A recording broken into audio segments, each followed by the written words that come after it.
back on the plane with Singapore Airlines, and this is something I haven't seen in the last 2.5 years. We have socks and slippers. So over the last 2.5 years, they have just been not supplied in business class, but now they're back. The flight, there's not a great deal of people on board, but there's a lot more than there has been, so that's exciting to see. So we've got a 12-hour flight into Singapore now, and then a couple of hours layover until the flight through to Perth, Western Australia. Okay, so I just thought I'd take you through checking. Very simple. I handed over my passport with my proof of vaccination plus my negative COVID test. So it's just best if you just hand those 3 things directly to the check-in agent. And then she asked to see my G2G pass. Now, I've done my G2G pass and my DPD, but at check-in I confused them. So I held up my phone and I showed her my DPD pass. And she said, yeah, that's great. So don't stress too much. I think that they have a checklist that they need to go through, and as long as you've shown proof that you're getting things done, I think they're pretty relaxed.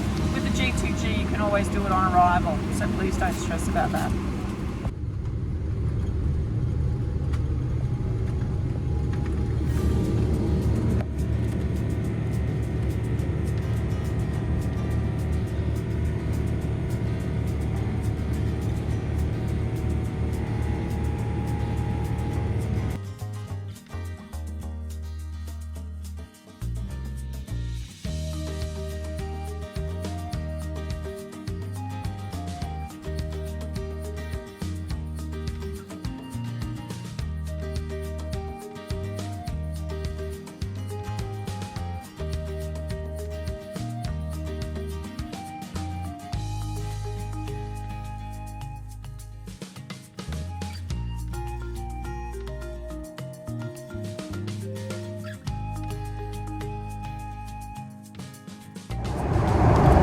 So I'm meant to be asleep, but I can't sleep because it's 5:30 in the afternoon in Switzerland and it's 12:30 a.m.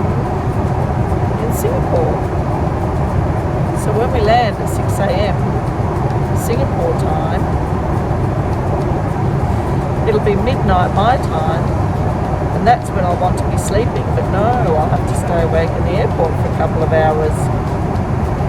I wish I could sleep, but I can't. Can't sleep. I'll keep trying.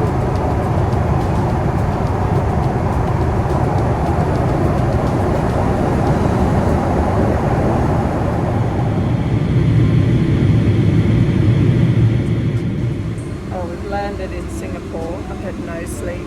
It's midnight. I've been awake since 3 a.m. I have several hours till my next flight.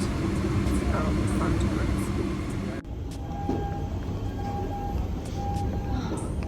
Thank you.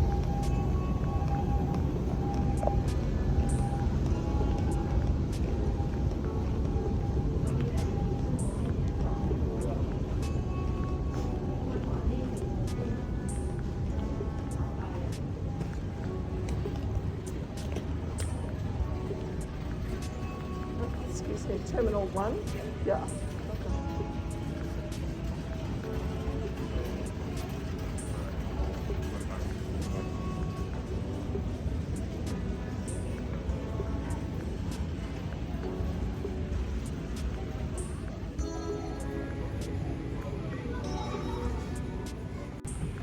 We've landed at Terminal 1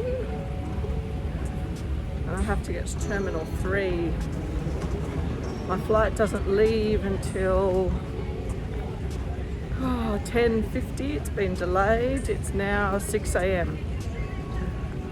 I have plenty of time to kill. Going for a walk might do me good, so I might just walk from Terminal 1 to Terminal 3. It can take up to 40 minutes. Singapore airport is really busy. It's the busiest I've seen it in 2.5 years, which is great.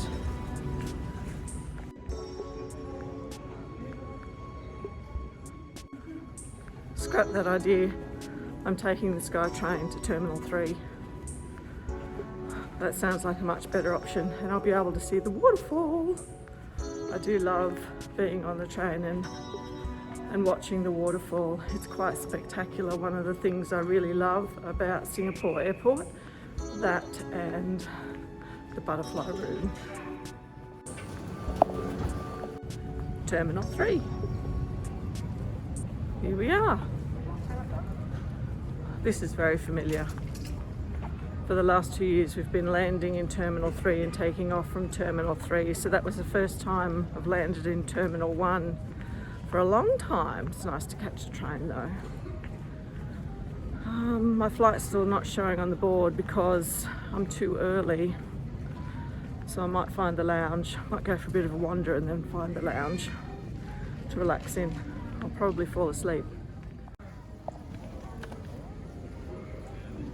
There we go, Perth. 3 times, flight's been delayed.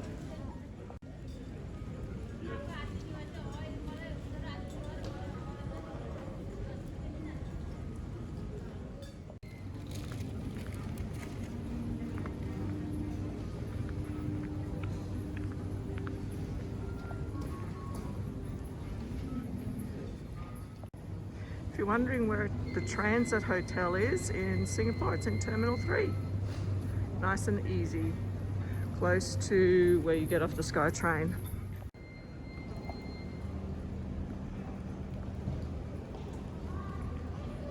So the lounges are up this way. Singapore Air, head this way. Oh my God, the lounge is packed. I was hoping to get a literal lounge so that I could have a sleep. There are so many people in here, there's no hope. I'm going to have to find a comfortable dining chair. Oh, and sleep in that for the next 3 hours. Not ideal, but it's okay. Or I could go back out into the terminal and try and find a lounge.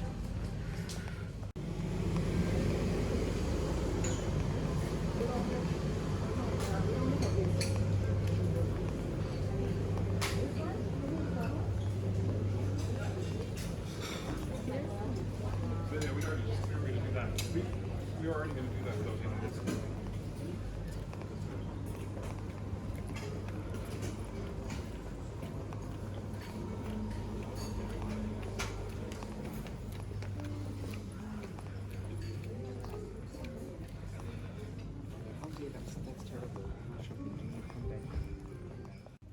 Hang around, check it out. Sneaky little back corner. That's good enough for me. Bit of a lounge. It's now 9:15. I've had an hour's sleep on that lounge. I'm absolutely shattered. Making my way to the gate. Just had to get up. I can't sleep anymore. I'm very disorientated. So yeah, see how it goes. Check it out for future reference. There is a snooze lounge, good to know, just as you enter into Terminal 3, Gates A. Alright, so a top tip, what I'm going to show you now is a QR code. So you can scan that QR code and you can book a boarding time slot. I'm flying business class, so I didn't do that today. You will need to be logged into the airport Wi-Fi, obviously, to activate the QR code. But yeah, you can book a time for you to board. And it's only to Sydney, Melbourne and Perth that you're able to do that. Top tip.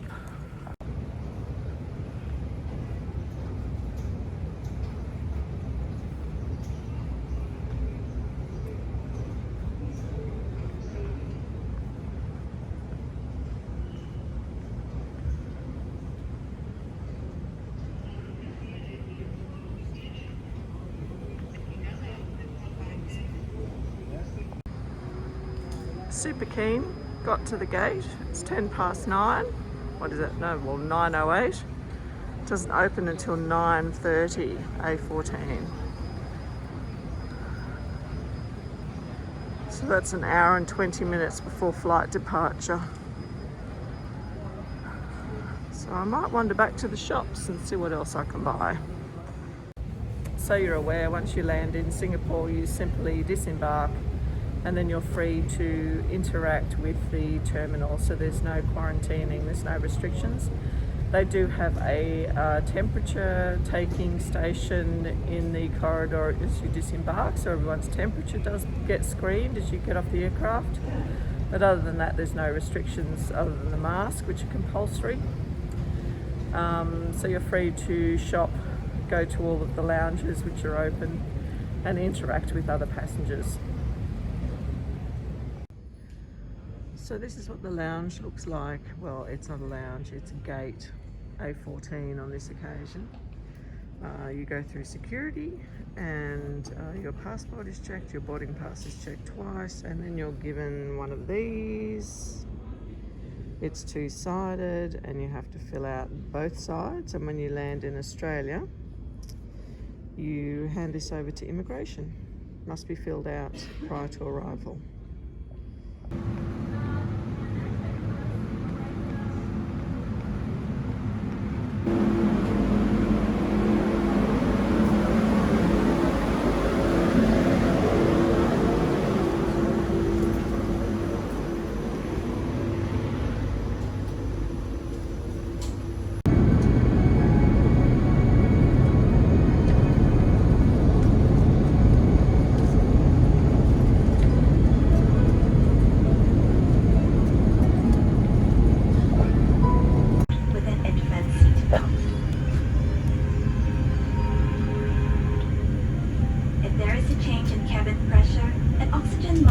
Automatically drop in front of you. Pull the mask down.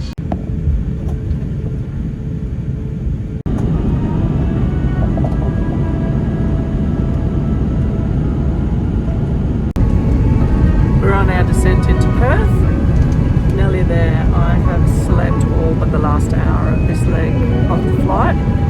So it's a 5-hour journey. I've slept 4. It's been lovely. I do use earplugs and have my face mask. Otherwise it is very difficult to sleep, particularly when the plane is as full as it is, which is great to see anyway. 27 degrees in Perth. Can't wait for a bit of warmth and sunshine. And to see, my beautiful boys and my friends. Woohoo! Back in Perth, Australia. How exciting! And no quarantine for the first time in 2.5 years.